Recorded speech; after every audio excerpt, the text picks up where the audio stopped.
Hi, I'm Mayhem Stutter, the solo act Mayhem, and you're listening to Heavy Mental Breakdown.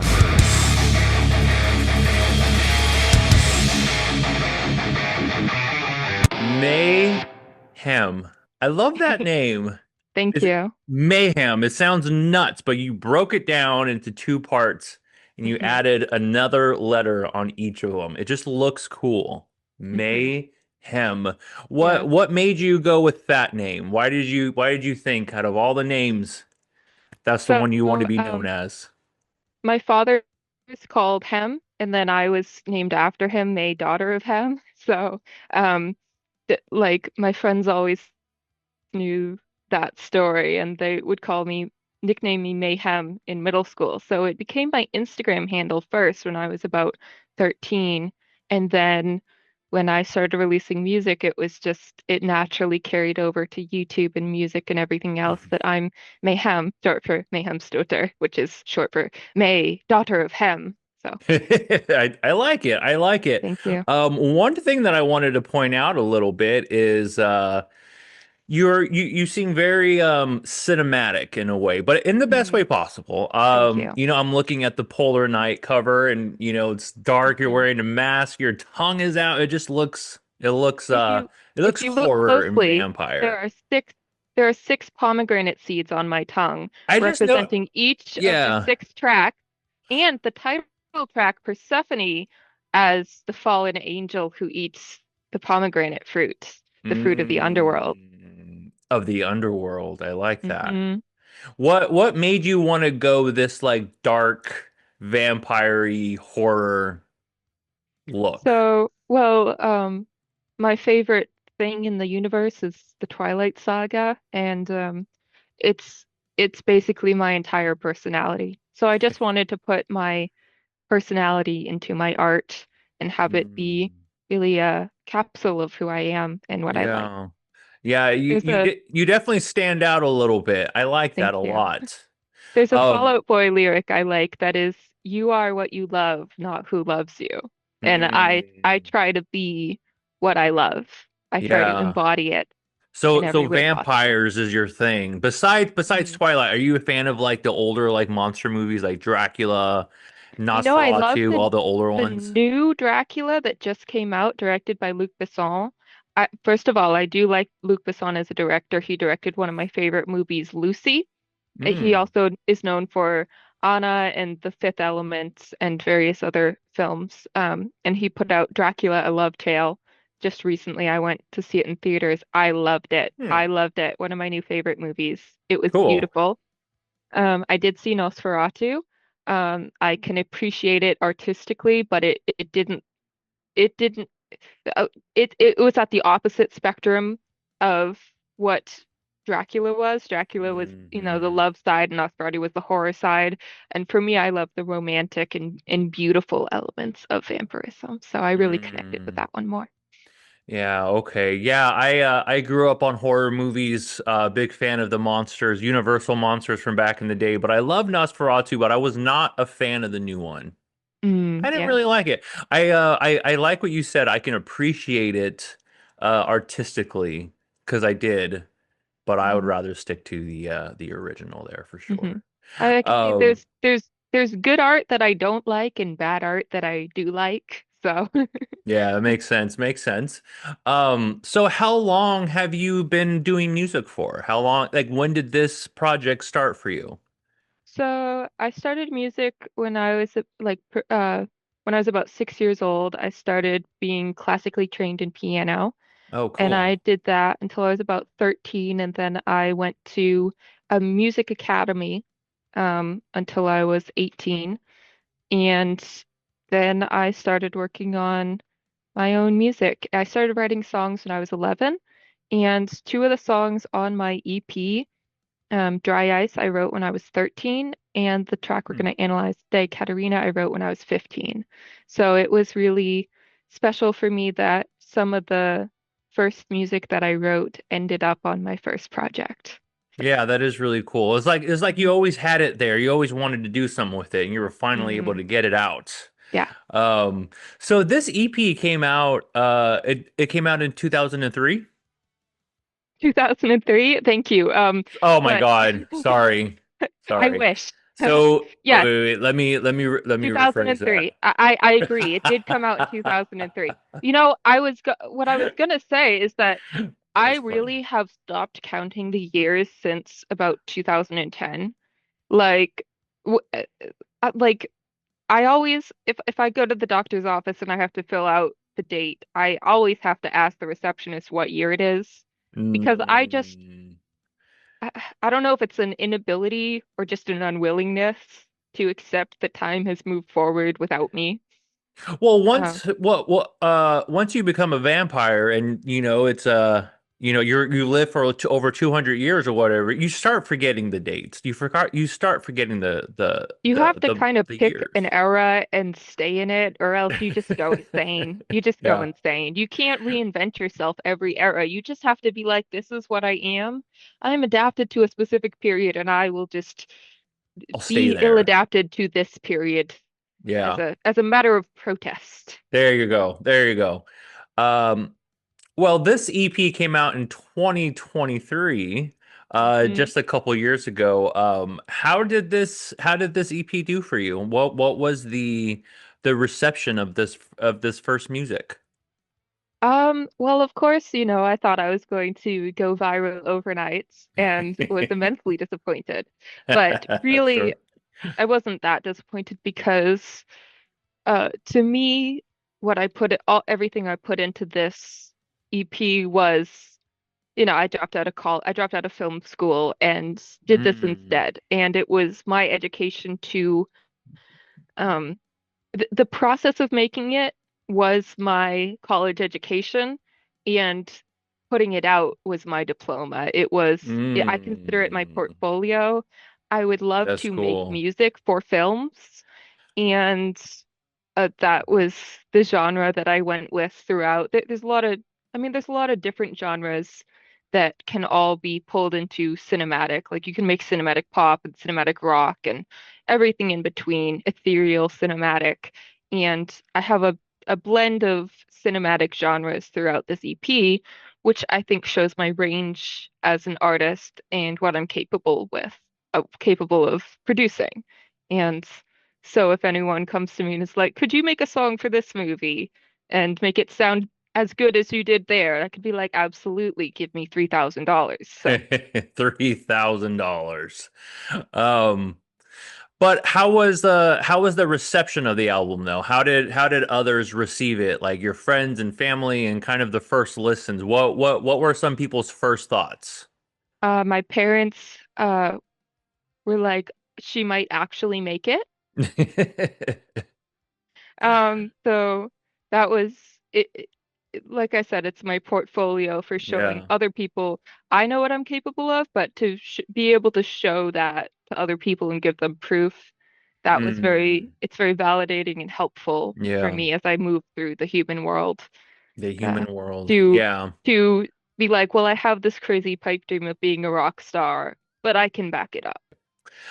So what your history in film, and your love for film and wanting to do scores for film, how much of a role do like soundtracks and movies inspire your music? What's that connection there? I've definitely always gravitated towards movie soundtracks. Half of the Mm. music I listen to is the Twilight soundtracks. I actually have them all on an iPod shuffle. Hell Like, yeah. yeah, here it is. This is the entire Twilight soundtracks of all five Nice. movies on here, and it's purple. I Is that the listen to only that. thing on there too? That's the only thing on there. Nice. That's the Twilight shuffle. Hmm hmm Yeah, I I have four shuffles, but yeah, that one's the Twilight one. that's the Twilight one. Yeah. Yeah, whenever I find it interesting because I also worked in film. I worked in film and TV for over 10 years and Mm. I released a vampire feature actually that I wrote and directed. So when I'm able to like see like-minded people, I kind of just connect with them and I get it. hmm Whenever I write, I my go-to is the Psycho soundtrack by Bernard Herrmann. I can listen to that soundtrack and just Hmm. write for hours. So I get Hmm. it. I get it. Music and movies, I think, are kind of intertwined together, and especially in Yeah. the horror genre and us people in the rock and roll metal space. Well, we are breaking down a track called Katarina. Why Hmm. did you choose this track out of all your songs? Why this one? What does it mean to you? So, like I said, I have a range of genres on my album, and I have two on there that are kind of rock. The others are like ethereal and pop. So for this podcast, I narrowed it down to either Persephone or Katarina, because the genre. And Katarina, I did incorporate some more metal screaming in it, which I learned how to do just for this track. And it was Cool. really, um, it's one of my songs. It doesn't have a music video yet. It's kind of a hidden gem that I would like to shine a little bit more light on Hmm. and go into depth about that. I don't know when I'll get the opportunity to again. So, Cool. Um, well, like I've told you, I have not listened to this track yet. mhm, And it's very lyric heavy. mhm, But in my opinion, the more lyrics the better because I like to first off when we first interview, I like to figure out who you are as a person, what you like, what you're into, and then listen to the music and kind of bring it all in together. mhm. And I like doing Yeah. that on the spot and trying to figure it Mhm. out with you. So we're gonna Yeah. listen to this track Okay. together. We're gonna I read can some give you a lyrics. little, yeah, I can Yeah, give you a little background of what the yeah, song's yeah. about, That'd be just great. to get a good frame of reference. So, like I said, I wrote this song when I was 15 years old. This summer, after I turned 15, I was in driver's ed for the summer before sophomore year. And there was a girl in that driver's ed class that I thought was really cool and pretty, and I had a big crush on her. And she wasn't really aware that I existed. So at the end of the summer, I kind of was like, okay, I need to move on from this. Like, this is not going to happen. And I wanted to process all of the emotions that I'd had in a sort of, I like to say, like 3 act song of the beginning, middle, and end of Hmm. a relationship that never happened. And all of the emotions that it made me feel, I just was able to compress and compact this 15-year-old angst and preserve it for eternity. And I'm just so happy that I was able to professionally record it and put that out. A relationship that never happened. Mhm. Sounds heavy already. Yeah. All right. This is Katarina by May Hemm. Let's break this track down. Whispers in the darkness calling me near. Everything I love, everything that I fear. I'm talking in my sleep, you hear the words I can't hear. You're the perfect storm, wait until the sky's clear. Floating on a cloud, just under cloud nine. Everything is fine, everything is fine. My pathetic happiness, and it makes me sick, but I know nothing make me feel like I'm not real and you question if my words are true when I say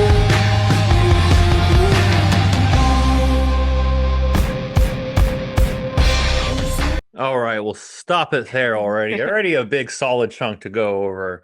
Mhm. Whispers in the darkness, calling me near. And then you kind of do a little bit of like a whisper. It changes. So I like the Mhm. voices in my head. You did something like that. Was pretty Mhm. cool. Um, And I kind of felt like it was kind of going back and forth in my ears. Like Yeah. it felt Piano like effect. yeah, Yeah. if it felt like there was a voice in my head when you did that. So I like the way that was Yeah. recorded there. Everything I love, everything that I fear. Well, this Take song is, yeah, it's really about fighting with myself. And mm, I I definitely went a lot with kind of a metaphor of addiction as the subtext of this song Mm. because I don't really get addicted to substances, but I get addicted to people. Like I get addicted to having an infatuation with someone and just being completely obsessed with them and making my world revolve around them when Mm. they barely even know my name. And Sure. and whether it's drugs or alcohol or limerence or relationships or whatever it is, addictions all have the same underlying structure of having a need that isn't met and filling it with something that doesn't actually meet it, but makes the feeling that you need it go away temporarily.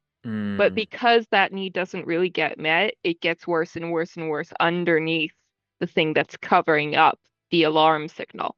And Mm. um, in the background of this song, you can actually hear alarm signals. I had the metaphor of addiction and also the analogy to like a storm. And so there was a storm warning alarm in the background, and this whole, like I said, relationship that never existed was like a storm Mm. that passed over me through the summer, and this is just tracking Interesting. tracking the storm. One thing I want to go back to what you just said. You said that Mm. you I think the word was obsess. You obsess over Mhm. others. Yeah. Where do you think that comes from? Like where did that kind of originate from? Have you always been that way, or is it something Mm. that kind of changed as you got older? Um, I think it's always been kind of like that. I think because I have always been simultaneously a loner who doesn't naturally connect to very many people, Mm, then when I find someone that really clicks for me, I try to get all of my social needs from that like favorite person that I have. And because I I'm I'm really picky about who I surround myself with. There's a lot of people that I just kind of I don't really get anything from the relationship. mm, That when I find these rare people, I really ask more from them than is fair to ask of them. And I it's never reciprocated. Like I've never had a crush on someone who had a crush on me. It's always someone hmm. likes me that I don't like them back, or I like someone who doesn't like me back. So I don't know what would happen if I had like a reciprocal crush. Like I would probably just get married and live happily ever after. And I think this song is kind of like accepting, okay, I have this obsession with someone who I'm never going to have a happily ever after with. How can I let go of this obsession in order to just try, give myself a chance to find someone who will reciprocate it? Hmm.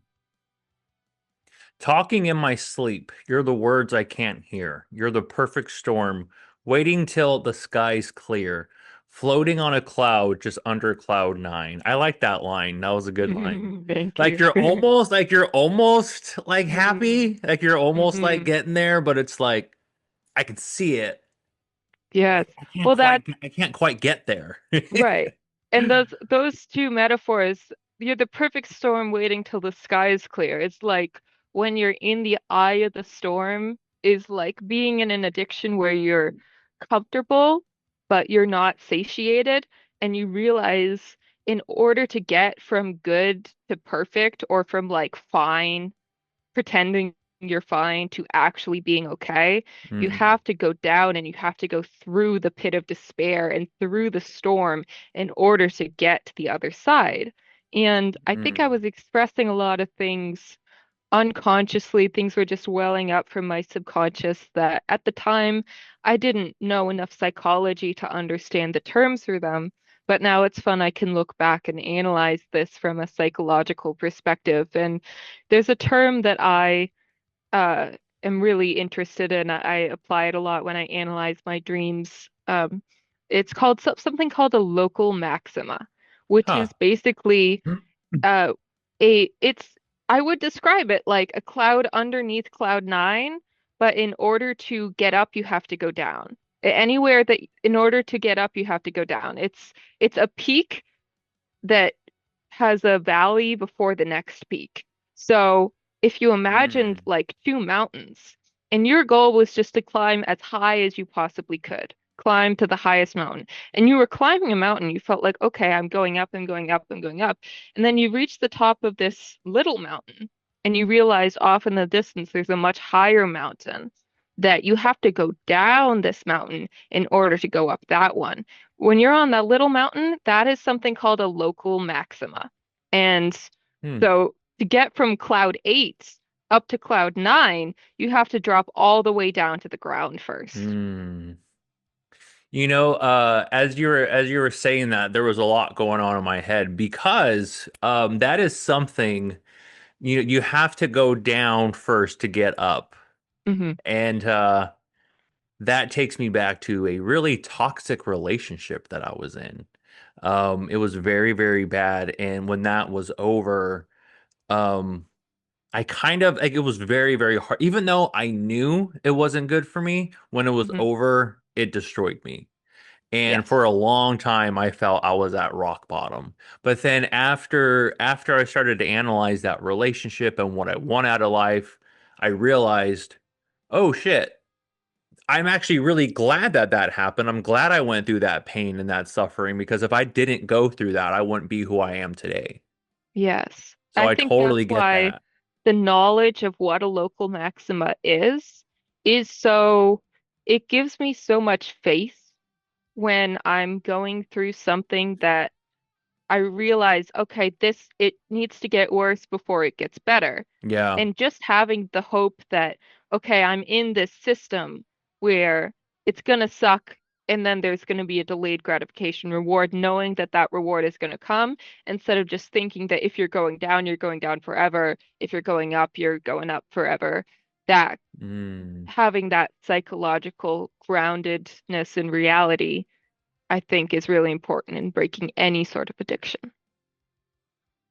Delayed gratification. Just relax a little bit. Get into it and just enjoy it. Enjoy it a little bit. You're not gonna kind of just like what you were saying when it comes to you're hoping you were gonna go viral. It's like that's not what happened. It didn't go the way you wanted it to. Uh but you're still pushing through. You're still making music. It didn't come. There was a little bit of a delay to that, but you got to keep working to get that Hmm. gratification. I like that. I like that term. I I'm very into psychology myself. And I like I like how you're tying these things in together. It's pretty cool. Thanks. Um you're my apathetic happiness and it makes me sick. Hmm. Mm. So Wow. that I love that line, and that's the That's a line I tough get the one. most questions about too. This is really about, meaning in life versus the difference between meaning and happiness, or subjective valence, and valence is about how good or bad something feels, and meaning is whether you feel like there's a purpose to doing it. And often they're very opposite things, where you could, you know, go volunteer to help build a hospital or something, and doing that could suck, but it could have a lot of meaning. Whereas you could spend the whole day drinking and that might feel really good, but it would be completely meaningless. And so, Yeah. me saying it's apathetic happiness was saying that it was just this absurdist hedonism of having a crush that was completely not grounded in reality, and living in this kind of delusional state that wasn't going to go anywhere. And the Hmm. fact that I knew it was a complete dead end made any positive feelings just feel kind of empty and surreal to me. It's interesting. You're telling me that this song is about liking someone and them not reciprocating it and not even really knowing you exist. And that takes me exactly to that relationship I was telling you about. Mhm. Like I felt like we were just roommates at one point. Like I felt like I wasn't being seen. Everything I was saying was kind of going out of one ear and going in one ear and out the other. And I felt a lot of these feelings being in a relationship. So you can see it from kind of both sides in it in a bad relationship. and a Hmm. relationship that you're looking that you want to exist that isn't there. Because I that's what I felt. I was like, where is this person at? Who is this person I fell in love with? That she's not there anymore. Hmm. But she Yeah. was my apathetic happiness, and it made me sick. There was a lot Hmm. of nights. There was a lot of nights where I'm just so confused and my stomach hurt, had a headache. I'm like, what is happening in my relationship right now? But I Hmm. know nothing else can make me feel like I'm not real. And your Hmm. every And move yeah, makes me question if my words are true. this the lyrics are so deep. We gotta go like paragraph by like nothing else can make me feel like I'm not real. Is this sense of I don't want to accept reality and I don't want Mm, to live in reality. And if I live in this thing in my head where, it's not real, but we have this relationship that doesn't exist, then I feel like I'm not real and I don't have to face how mm. lonely my life actually is. You kind of go somewhere else. Yeah. You kind of take off and go to a different dimension almost, Hmm. where you are the maker of how everything works. Hmm. It's interesting. And then, Feeling yeah. like you're a loner and that you're alone, but then creating this other world where you're the ruler of it and things work out. Hmm. Yeah. Interesting. Do you feel that like when you write lyrics like this, are you kind of in that mindset? Like, do you write when you're kind of feeling alone and sad, or do you feel that like you can pull from somewhere, like another experience when you have to get into writing? Like, what is that writing relationship with these emotions go? I tend to write when I feel like I'm kind of overflowing with an emotion and I need for it to go somewhere. Mm. It's your I outlet. can, yes, there's there's a big difference between technical writing and personal writing for me because, if someone told me write a song using these three words for this movie in this genre, I could sit down and do it. I have the technical skill, I can do that. But when it comes to music as self-expression, it doesn't matter whether the emotion is happy or sad or yearning or longing or getting or whatever. It's just that it has to be so intense that I feel like I can't hold it anymore and it Mm. needs to Needs to express go itself. somewhere. Or I start getting pictures, I start seeing these metaphors. Sometimes I'll write poetry with it, but it's really an expression. And then maybe a lot of times I write these songs as just like a stream of consciousness, and then maybe later I come back and be like, oh well, it needs a Yeah. bridge, it needs a second verse, and I just polish it up a little bit later, but I got the emotions out in the initial kind of purge. Yeah, and we were kind of talking about this earlier. I can't remember if we were recording or not, but this is very lyric heavy. And you Mm, said you had something to say. And now with you saying that, I get it. I get why it's a little bit of a lengthy lyric song hmm. because It does repeat quite a bit though, too. Like the chorus does repeat yeah. 3 times, so it's you know. Yeah, but But it means almost something different every time. That's a big thing I like sure. to do with my music is have the, you Mm, know, same words mean something different at the start and end of the song because it's taken you on a journey. yeah. It feels like this is what your mind sounds like when you're going through these things. Yeah. I like that. Yeah. And Mm. even this song is very literally it's like having these voices in my head that one is saying you need to get over this and the other is saying this is the only thing that makes me want to wake up every day and feel excited, Mm, to yeah. go to driver's ed class. Question. Your every move makes me question if my words are true when I say I love you and goodbye. So this has a double meaning Mm. because Yeah, I I was gonna ask question about that. if my words are true when I say I love you. I don't know if I love you because I don't know you. I only know the version of you in my head that I've Mm. constructed. And it's not fair to you for me to say how I feel about you if I don't really know you. And I don't know if it's true when I say goodbye because I'm trying to walk away, but I don't know if I can. Mm. Yeah, this song is very internally heavy. Mhm.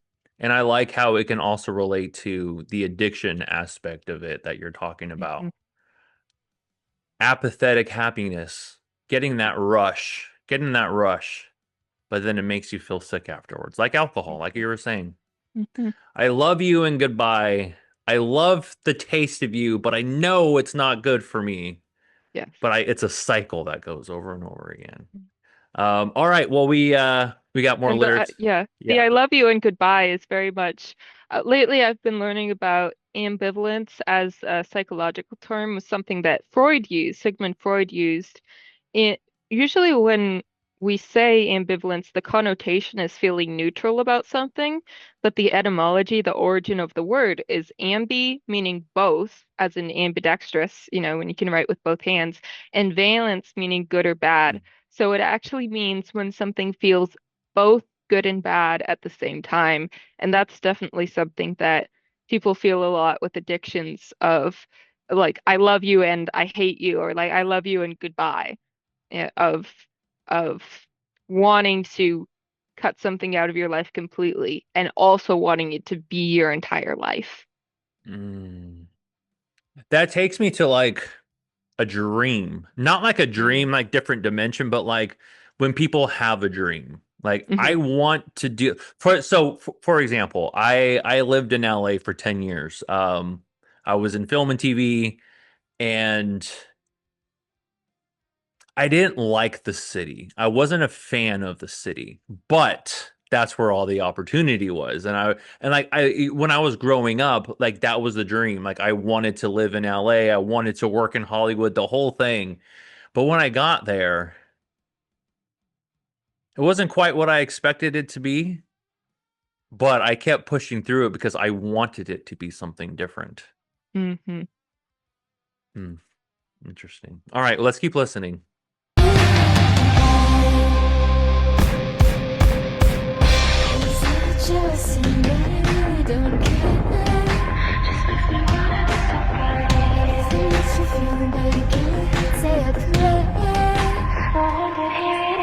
Even if I'm right, I don't wanna pick a fight. You have been the ice in my blazing headlights, floating on a cloud just under cloud nine. Everything is fine, everything is fine. You're my apathetic happiness, and it makes me sick, but I know nothing make me feel like I'm more real than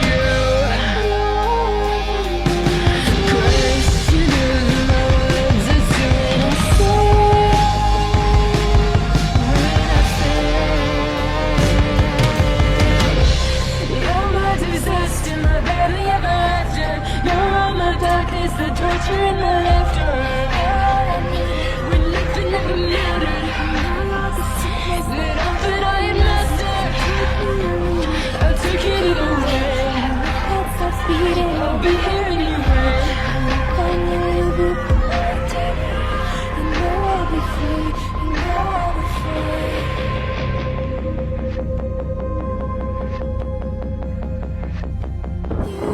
We're gonna wait. Yes, yes. Can't get ahead of Okay. ourselves. Getting a So, little ahead of ourselves. Yeah, okay, go ahead.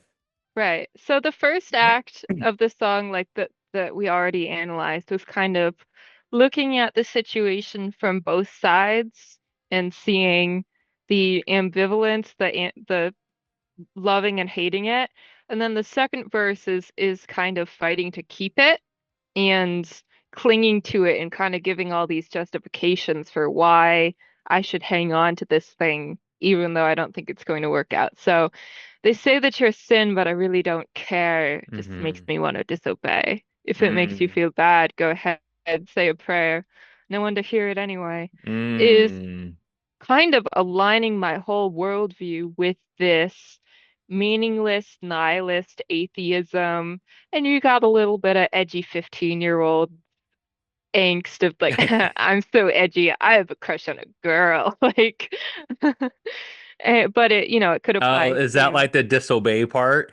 yeah, yeah, yeah. Oh, Uh-huh. okay. But it could apply Interesting. to, drugs or Sure, whatever, absolutely, pick your poison absolutely. of whatever you relate Yeah, this pick your song poison. to. Exactly. hmm but Hmm. that it- you know, starting off of like, well, devil may care attitude of what happens to me, but then I start to worry about, well, what's going to happen to her? And I say, even if I am right, I don't want to pick a fight. You have Bambi eyes in my blazing headlights of I might be this nihilist, godless, soulless monster, but am I going to, suck the meaning out of her life if I try to pull her into this? Hmm. And feeling almost predatory for having a crush that's not reciprocated, or like I'm being a creep. And I love this deer in headlights metaphor. The funny thing is I actually in my second song on the album, Hunted, which I wrote 5 years later about a totally different relationship, the roles are reversed where I'm the deer in headlights who's being hunted. Hmm. Um, so that sort of metaphor has always really resonated with me of the hunt. Um, yeah. Hmm. And then you can see uh the the bridge that we go into after that chorus we see that I start fighting it in the song where I Yeah. see and then now that I've thought, okay, even if I don't care, do I really want to be the monster? Do I want to drag someone else down with myself? And if Hmm. the answer is no, then I have nothing left to be here for. And I start trying to cut myself out of this, and you can start to see all the voices layer up. And I think this is one of the, interesting parts of the track of I have so many different layers and you'd have to really listen to it. It's in the background, but I did do some metal screaming in this part, in the background of all the Hmm. lyrics of all these different voices in my head. And I mean that kind of metaphorically because everyone kind of does have multiple personalities because For our sure. brains have multiple layers to them throughout evolution before, like, even before the apes, before humanity evolution just puts layers on top of stuff. It's like painting over wallpaper and stuff. And so the things for this back in the brain are like the medulla that controls your heart rate and your breathing and and then there's the limbic system which controls your emotions and then the cerebral cortex which controls your logical thoughts. And you can't control with your logical thoughts directly something like your heartbeat, you know you could indirectly control it. You could think of something that makes you scared and make it go up, or think of something that calms you down and make it go down. But you can't directly, with your will, choose when your heart is going to beat and how Hmm. fast. And however you divide your brain, there's all these different forces in your brain, the different parts that work in different ways that have different agendas, and sometimes they conflict with each other. In fact, most of the time they conflict with each other, and that's when people say they're at war with themselves or they can't decide, is because they have this ambivalence, this feeling in multiple directions of these different drives within their self that are pulling them in different ways. And I really represented that with all these different voices that are layered on top of each other and moving in and out of each other for the bridge. Yeah. And I'll go over that a bit. Um, you're my disaster, my badly ever after. You're all my darkness, the torture and my laughter. Hmm. You're all I needed when nothing ever mattered, but now you're the sickness that I thought I had mastered.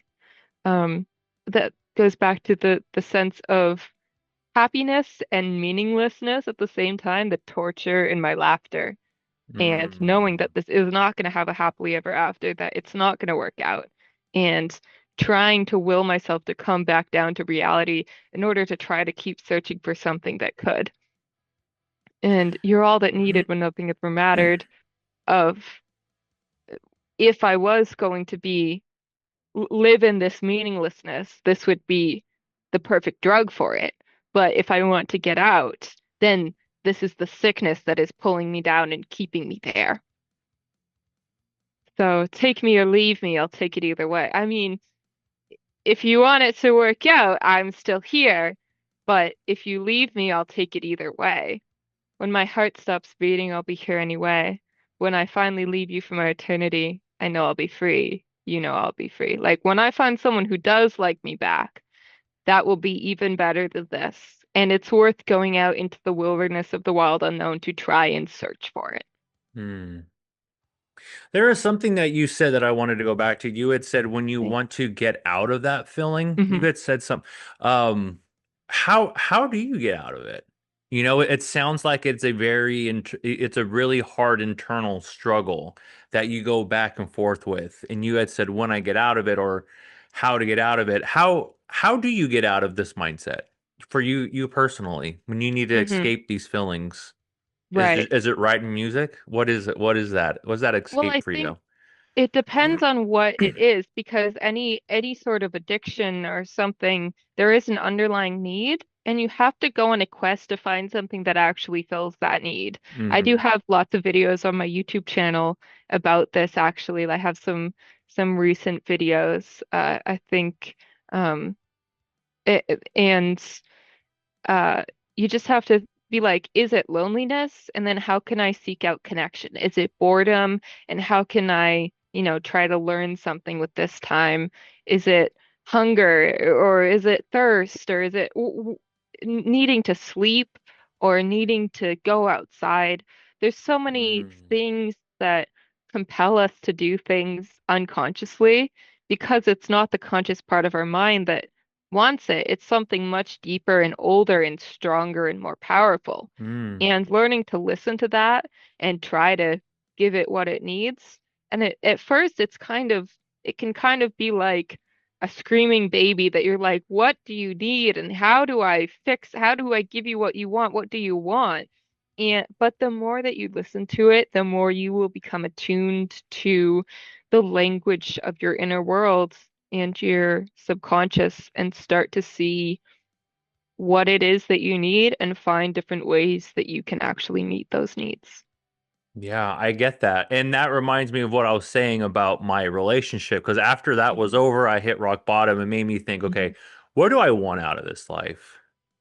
Yeah. What do I want out of a relationship? What do I want out of a marriage? What do I want out of all these things? So it kind of goes back to the beginning of kind of hitting rock bottom, and then well, not hitting rock bottom, but back to the beginning of having to climb down and then up again. Local maximas. Yeah. Local Hmm. Maximus. Mm. All right, let's keep listening.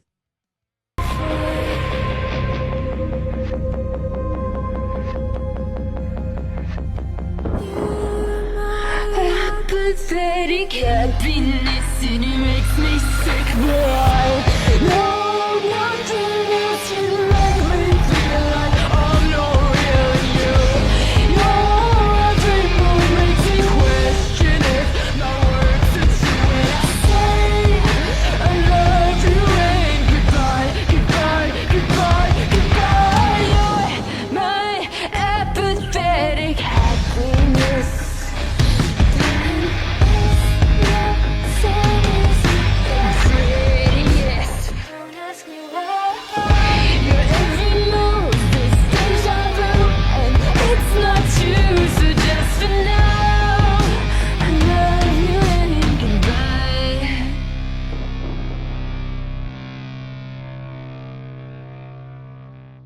Well, that was So this is Katarina thing.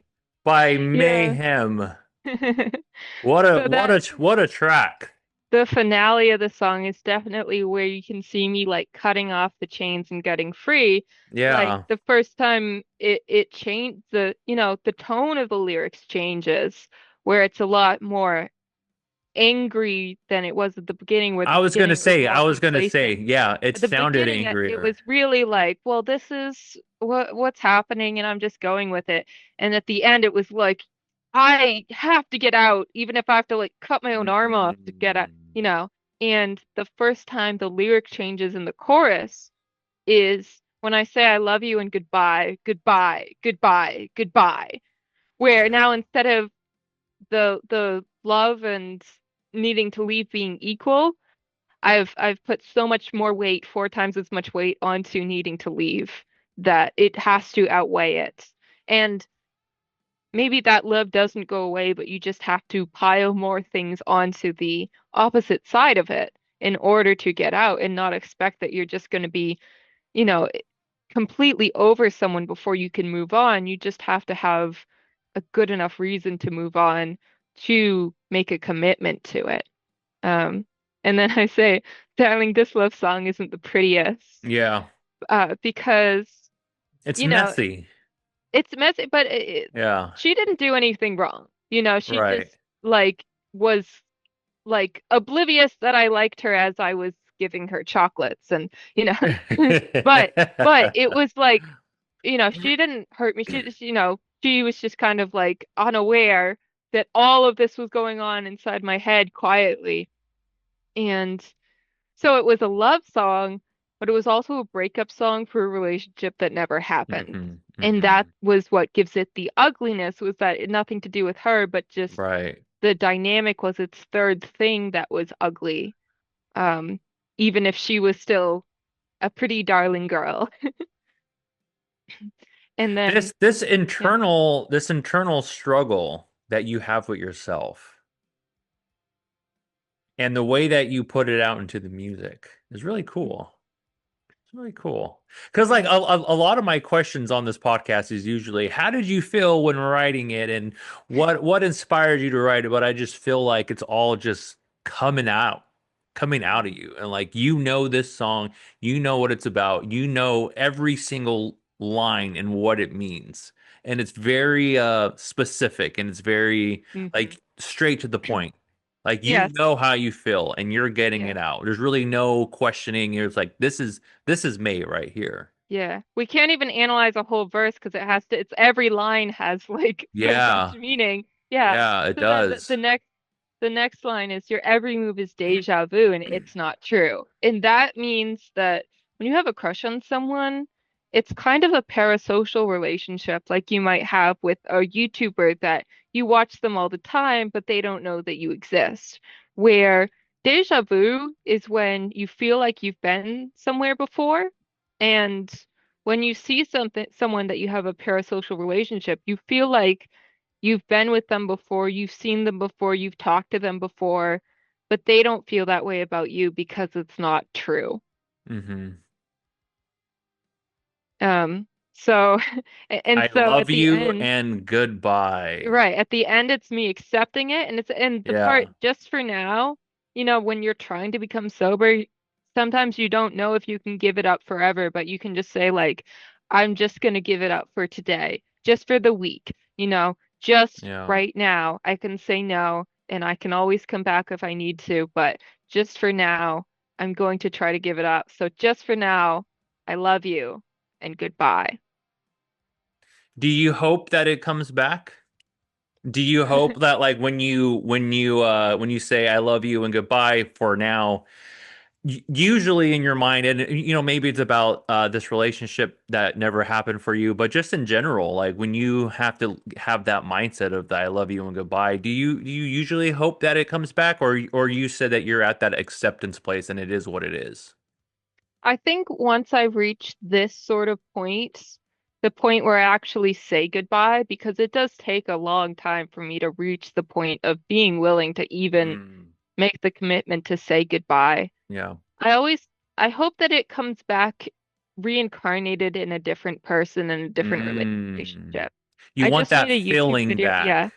I want the love back, but it doesn't need to be from that person. I just made a YouTube Uh, video called People Change, Relationships Don't, about the Einstellung effect, which basically is how something that describes how neural ruts form with our associations to things, and we keep choosing bad solutions even when we have better solutions if we have an established neuronal pathway for it.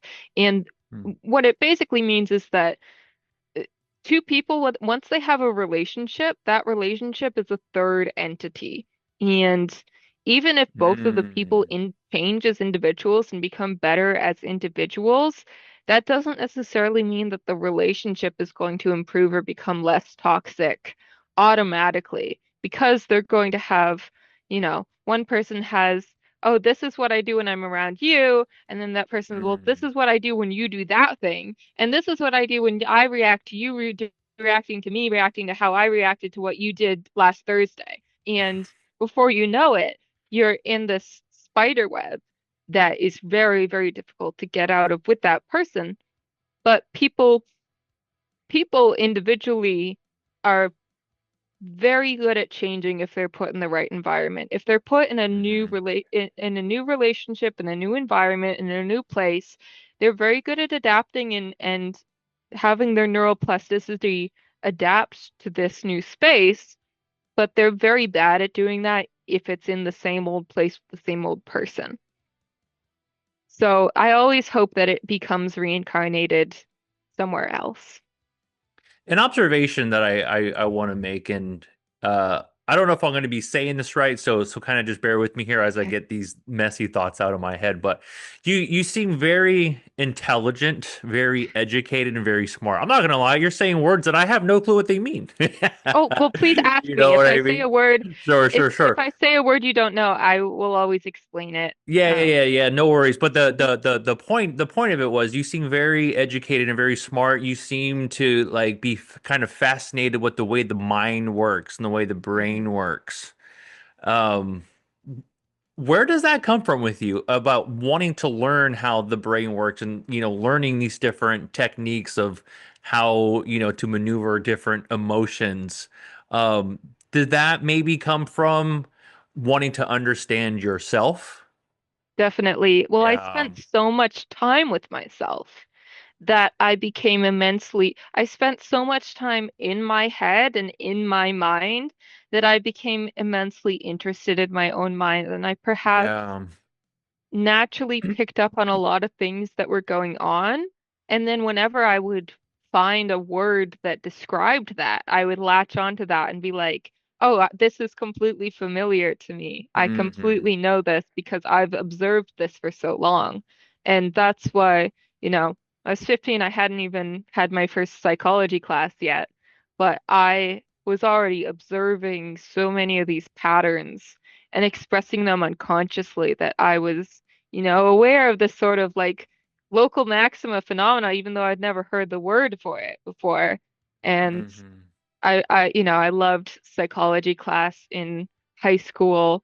It was an AP class. So when you take an AP class, you know, I think three is passing, four is good, and five is perfect, basically. One or two are fails that for the AP exam. And when the exam came around, I went to the teacher and I said, "What parts of the textbook should I study?" He said, "Oh, you don't need to study." So I didn't study, and then I got a perfect score because I read the whole textbook for fun. Oh, wow. It was not You were assigned one of to those me. students. I wasn't just one of those students. I was that student. You were I that won student. in the Gotcha. yearbook. I won the senior superlative, most likely to teach the teacher. I was I bet. the nerdiest girl in the entire school. But Yeah. it's made you understand yourself better.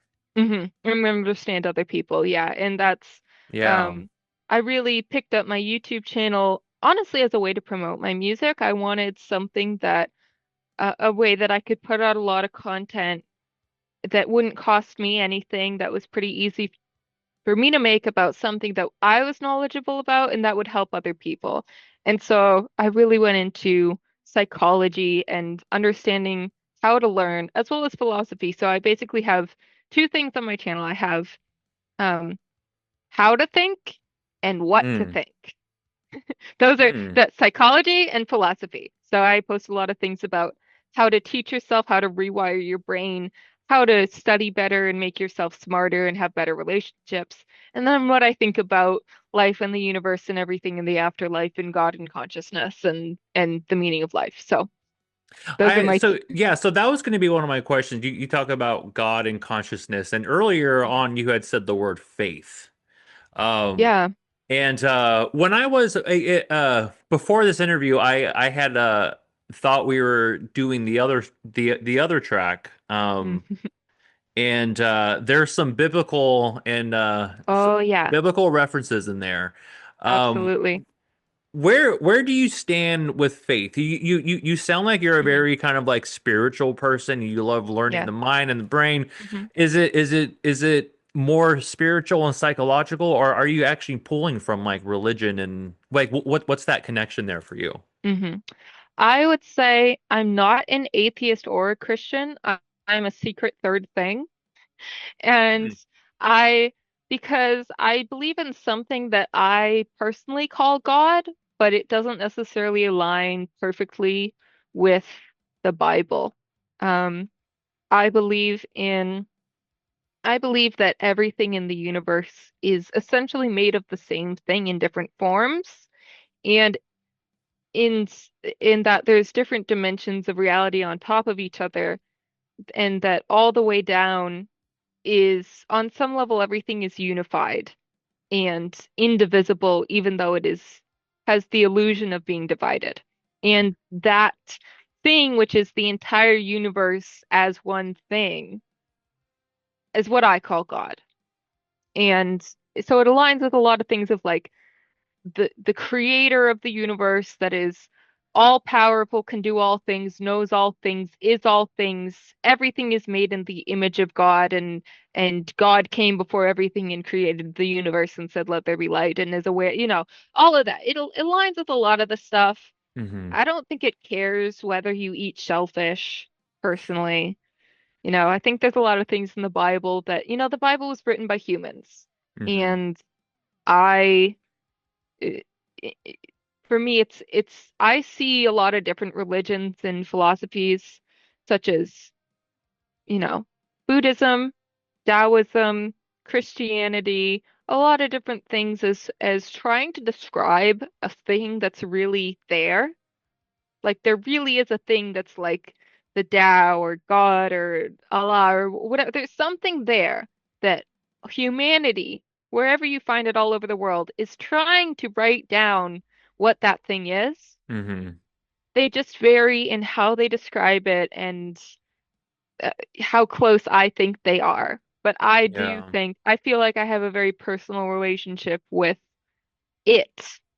And Yeah. that does inform and I see a lot of artistic and spiritual beauty in a lot of the different scriptures, whether it's the Bible or the Tao Te Ching or any sort of scripture, the poetic Eddas of ancient Iceland, they're all beautiful. And I have Greek mythology woven into uh Genesis of the Bible of how Persephone Mm. and Eve are both eating the forbidden fruit of the underworld that casts them out of paradise. And Mm. whether it's an apple or a pomegranate, it's essentially the same story Yeah. that's describing the same thing. So I definitely, everything that I read goes into my art, and my spirituality goes into my art quite a bit. Yeah. I So, feel all that. And that's why I asked. I'm like, I know you're coming from somewhere deeper, like a spiritual mhm, level with some of this stuff. I mhm. get it. So with all this knowledge that you've learned and this diving into even just your own and your own brain and learning how it works, but and having this film site, having this like vampire, how does you so when this all comes in together, all these different areas that made this and made you, what is your like goal with this music? Is it more of a spiritual thing for you to kind of let out these emotions and feel something when you feel like you're alone, like this is something that you go to make that brings you the comfort? Or is there like a deeper meaning to why you do this? Like are you trying to help people, or do you want to make people feel like they're not alone? Like what is the goal with your music? I definitely have a lot of goals. There's a quote that I love. I don't know who it's from, and I'm sorry because I love knowing where quotes are from, but I don't know this one. Don't die with the music still inside you. Mm, And whether it's music or a film or art, or don't die with yourself still inside of you. Because, I believe in a sort of afterlife where our ego is the thing that ends, like what we call ourself and all our memories and our connections. That ends, but the soul, the consciousness, the awareness itself is what continues. And so if your life has a meaning, it's because there was a specific way that it was to be you. And if you can leave your mark on the world, if you can capture, this is what it felt like to be me at this moment that I just want hmm to pause for all of eternity or for 100 years or however long people remember this. I can pause it and I can use all of my skills that I have to capture it so that someone else can experience it too. And mm, I think that's really the quest of the universe is to have these varied experiences and see what is the best part of each of them and how can I preserve that in a bottle and give that to the next generation or mm. concurrent generations. Yeah. And so that's definitely a quest. There's the personal side of it of I'm my favorite artist because all my songs are like, she just gets me, she just like knows what I'm going through. Yeah. Um, I have a lot of I have a lot of unreleased music that actually I listen to that a lot. I have a whole album full of demos that I'm just Mm, waiting until my YouTube blows up so I'll have more of an audience to release it with. But I love it's so hard to find a song that is just the specific thing that you're experiencing right now. And it feels great when you find it, but I can just create that from scratch by just making the mm. song myself. Yeah. And then, Yeah. of course, I have a lot of different interests and talents, whether it's the mind or filmmaking or music. I love that YouTube allows me to do all of them all at once, Yeah. and that I could branch off from that into so many different things. Like if I wanted to direct a film in the future, or write soundtracks for movies, or get a psychology degree, I don't know. Whatever I wanted to do, I feel like YouTube is the perfect storm of combining all of them into a career. Sure. Um, all right, I've got a couple more questions. Thank you for the time you've spent. I know it's been Of a course. minute. Thank But you for the attention. I love yeah, attention. absolutely.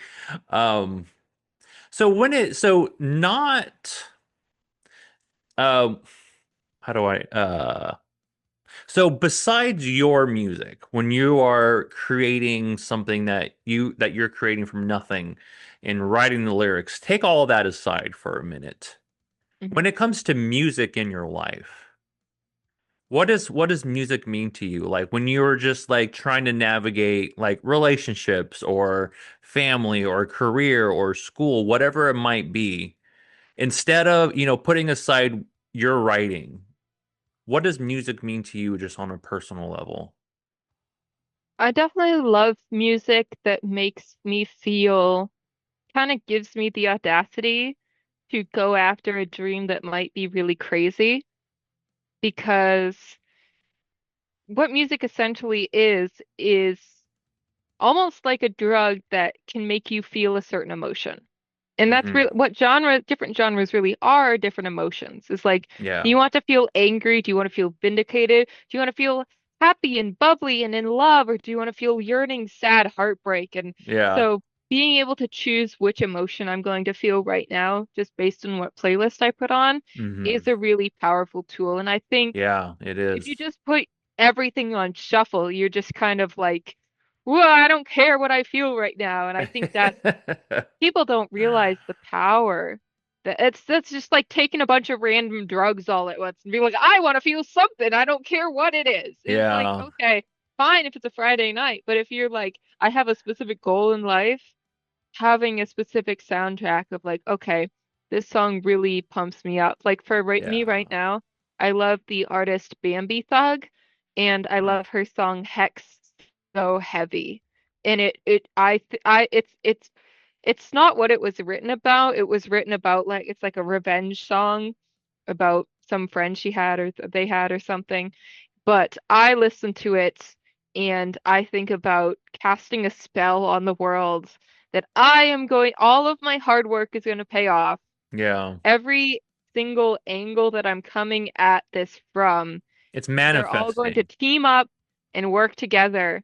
And Yeah. I see myself becoming successful and I feel that emotion every time I listen to a song like that. Yeah. And I love listening to it and getting in the right mindset of Mhm. I'm gonna do whatever it takes to make this work. Yeah. I love that because I'm the same way. Like we were saying earlier, like when I write and when I want to be creative with like narratives and films and scripts, I'll put on a movie soundtrack.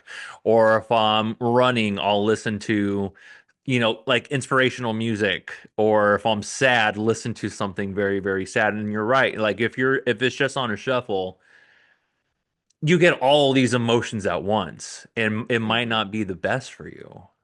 And even I'm very Tuning in, into yeah, that's interesting. I never neuro-linguistic really thought about programming. it that way of like putting Yeah. it on shuffle and having different That's interesting. I It like can that. also work the reverse too, because if you have a song that's very special to you, but then you play it at times that aren't special enough, the song can lose its power. Mm, And uh, there's definitely songs that I'm very, very, very careful with. Like for me, the Twilight soundtrack is really sacred to me, and I try to only listen to it when I'm like in the woods or in the mountains or just mm, really in that mindset so that the music retains the magic that I felt when I first heard it in the movies, and it's always associated with those memories for me. And that I don't bring any bad memories into the music, that I keep that as this sanctuary, that there is this reciprocal relationship between your music influences how your life feels, and how your life feels when you listen to the music influences how the music will make you feel the next time you hear it. right, Same thing right. with scents and other Yeah. things like that. And or like music that I only listen to when I'm working out, like Kill Thee Main by Grimes. That is my go-to if Mm, I need to get through a hard thing in my hard part of my workout. I listen to that song. My adrenaline gets so pumped up, but I make sure I never, ever, ever listen to that song when I'm trying to relax because otherwise the song itself will lose its power. Not just that it will rile me up when I'm trying to get relaxed, but it will affect the song in the same way that the song affects me. mm. I love that. I've never really thought about it that way. I'm gonna keep that in mind. Yeah, Okay, that was good. Um, so what does 2026 look like for Mayhem? What I else are don't you? know. It's 2008 right now to me. That's 10 years in the future. Yeah. All right. Well, then, in this current year that you're living in, what Yes, is it? okay. What does the rest of it look like for you? New music, music videos, playing shows. The What? rest of Yeah.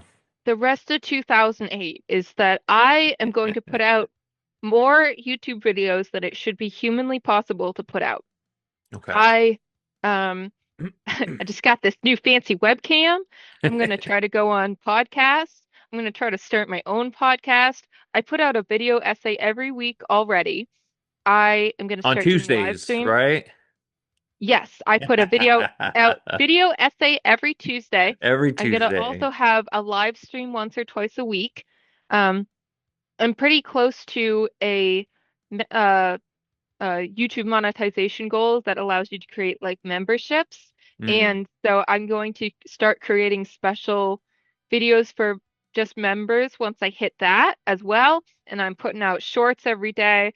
So I'm really just trying to build an audience that is here for whatever Mayhem is creating. And once I, you know, start getting monetized through that, then I'm going to have the resources to start putting out more of my music, some of my demos that I'm really Yeah. excited to put out that I have been listening to all the time on my Apple Music on my computer, the little files that I have that are secret and no one Yeah. else gets to hear it. But it's good. It's good stuff. So Well, I hope to hear it one day. yes, That'd be cheers. fun. Um, I was gonna ask a question. What was that question going to be? Well, I don't think it was a question. I think I was just going to say it seems like you're going full force in this thing. It's like there's Yeah. no other option for you. It's Uh-huh. this. It's this. This mayhem world you're creating. It's not just music. Hmm. It's not just It's about that. world It's about building. Yeah, absolutely. exactly, There's exactly. I do try, and the world building is going to continue. I'm creating my whole alternate reality over at So you're Mayhem. not going to So be in an office doing a 9 to 5 thing. You're not going to be a corporate vampire. You're going all in on the art. I love it. oh man, that reminds me of a lyric that I wrote that is one of my unreleased songs. Uh, and I'm gonna try to remember it because, or look it up. I can just look it up on my computer. This is from my unreleased song Rockstar. Copyright Mayhem sometime in the future. It's mine. I always knew the working 9 to 5 was not for me. Rather be doing overtime in your fantasies. So when you tell me you could never see me at the top, I'm gonna show you that I can be everything you're not. Say I'm a weirdo, say I'm a creep, say I'm a dreamer, go back to sleep. Say I'm a Hmm, loser, say I'm a nerd, say what you want, I'm gonna make you eat your words. They told me nice. that I was living in a pipe dream, that everything I ever wanted wasn't likely. They told me that they don't wanna give me false hope, but all these haters got me at the end of my rope. I'm not a pacemaker, but I can make your heart throb. I got a day job just to say I quit my day job. They told me that I would never be a pop star, but that's okay, 'cause I would rather be a rock star. I love it. I love that I song. love I it. love listening to the And demo. that's I like I knew that about you. Like I knew that there was a part of you that were just like fuck everything else. This is what I'm doing. This is what I love. This is what I'm passionate about. And so I'm going all into myself. And fuck the 9 to 5, fuck the day job. I'm gonna be a rock star. I love it. Uh-huh. I love it. I get it. I get it. Mhm. Ugh.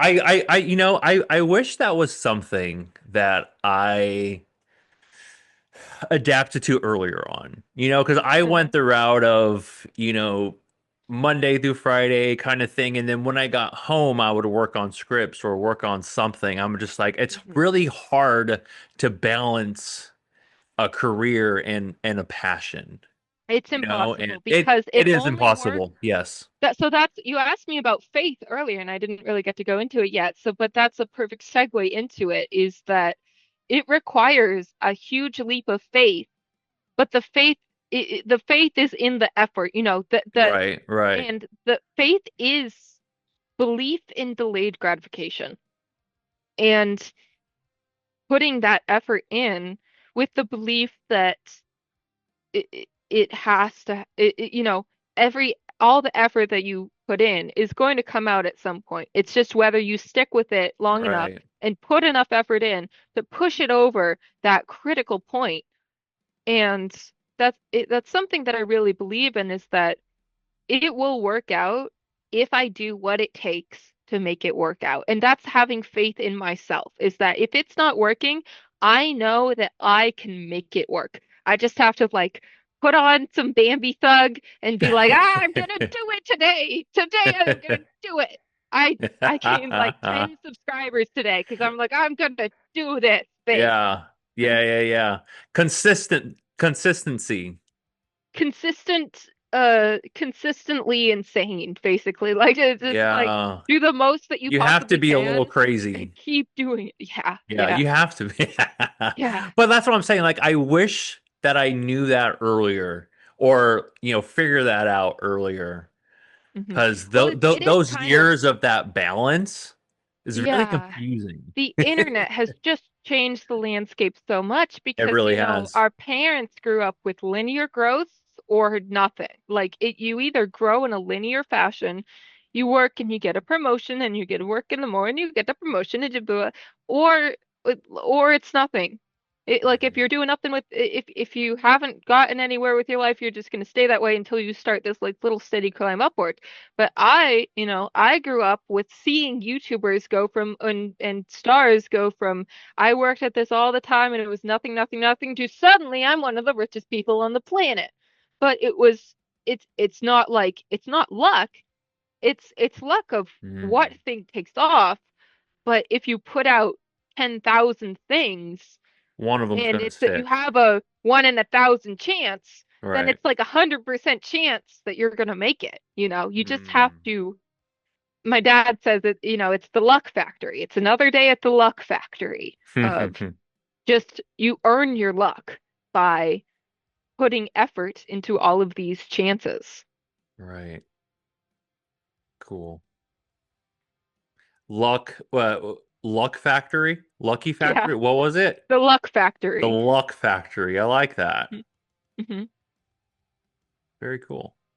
Um, all right. Well, if somebody were to come up and say, "Hey, Mayhem, where is the best place for me to keep track of everything that you're doing?" Where would you send them? If they came up to me, I would pull out my monogrammed Mayhem card case and I would open it up and I would ceremoniously take out a card that on one side says, "Do you want to live forever?" And then they would be intrigued and they would turn around to the other side and it says mayhem.com, spelled You'd give them a card. Mayyyhemm.com. That's Mayyyhemm.com. And you can find me there. I'm I on like the YouTube border at around it. Mayhem. It looks very Yeah. vampire-ish. So, it's funny. This was an internet meme that I stole from Tumblr. So, someone wrote a Tumblr post once that said, I went to the doctor's office and there was a note on the table that said, "Do you want to live forever?" And I was like, "Oh, finally, I am at the beginning of my epic vampire novel that my life was always destined to be." And so they turned it over, hoping to join a cult. And on the other side was the Bible verse. Mm. And they were immensely disappointed, but I wanted to give the world the vampire cult that person sought, and that is at mayhem.com. You can find me on YouTube at Mayhem and on Instagram and on Spotify. All right. Well, you're rocking out of Maine, right? You're in Maine. Yeah, right now. Yeah, I'm in Maine right now. Yeah. How has Maine been for you and this kind of art? Do you feel like there's an audience out there for what you're doing, or I how have is played that? I have played a show in Maine once. I performed in New York a couple times too. And Oh, cool. I performed at Madam X in Brooklyn, I think, or no, that's Manhattan. That's Manhattan. And then in Brooklyn, I performed just a little bit at Avant Gardner. Oh, okay, Um, cool. yeah. So that was fun to get into that scene a little bit. Yeah. I mean, I think I'm really focused on the digital scene so much because you can just find your people and it's so Hmm. scalable and it's so much more meaningful to me personally when something is preserved and you can go back to it than something that's ephemeral like a live show to me.